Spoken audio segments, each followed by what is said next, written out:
Video ചിത്രീകരിക്കുന്ന സ്ത്രീകളെ ബലാത്സംഗം ചെയ്യണം. ദീപകിന്റെ ആത്മഹത്യയുമായിട്ട് ബന്ധപ്പെട്ട് ആഹ്വാനമായ BJP പ്രവർത്തകൻ തൊടുപുഴ സ്വദേശി അജയ് ഉണ്ണിയാണ് ആഹ്വാനം ചെയ്തത്. ആഹ്വാനമൊന്നുമല്ല, അവനങ്ങനെ പറഞ്ഞു കാണും. ഇത് വാർത്തകൾ ആണല്ലോ, വാർത്താ ചാനലുകാരുടെ ഒരു പ്രത്യേകത അറിയാമല്ലോ. പക്ഷെ എന്നാലും എൻ്റെ ബലാത്സംഗി, നിനക്കിതല്ലാതെ വേറെ ഓപ്ഷനൊന്നും ഇല്ലേ? ബലാത്സംഗി എന്ന് പറഞ്ഞാൽ ഇതാ ഇവരെ ബലാത്സംഗി എന്ന് വിളിക്കുന്നത്. അയ്യോ,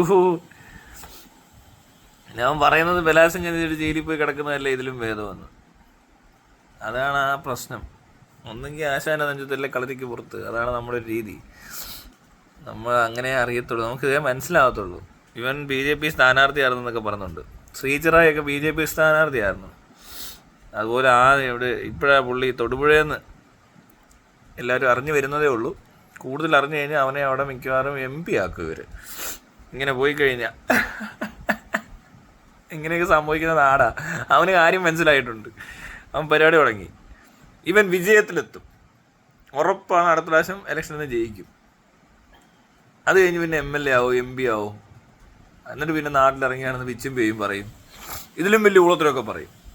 ഇതൊക്കെ ഇത്ര പറഞ്ഞതല്ലേ ഉള്ളൂ, എന്ത് വലിയ കാര്യമായിരിക്കുന്നത്. പിന്നെ ബലാത്സംഗം ചെയ്തിട്ട് കുഴപ്പമില്ല, പിന്നെയാണ് അങ്ങനെ പറയണം വലിയ കാര്യമായിട്ട്. ഈ വാർത്തക്കാർ അടിച്ചെങ്കിലും അവൻ പറഞ്ഞതെന്നൊക്കെ ഞാൻ കേട്ടു. പക്ഷെ എന്നാലും ആ പറയുന്നത് ഇവർക്കേ എങ്ങനെയൊക്കെ പറയാൻ പറ്റത്തുള്ളത്. ഈ ഒരു ഇഷ്യൂ ഉണ്ടാകുമ്പോൾ, ഇങ്ങനൊരു പ്രശ്നം ഉണ്ടാകുമ്പോൾ വേറെ എന്തൊക്കെ പറയാനുണ്ടെന്ന് ആലോചിച്ചോണം.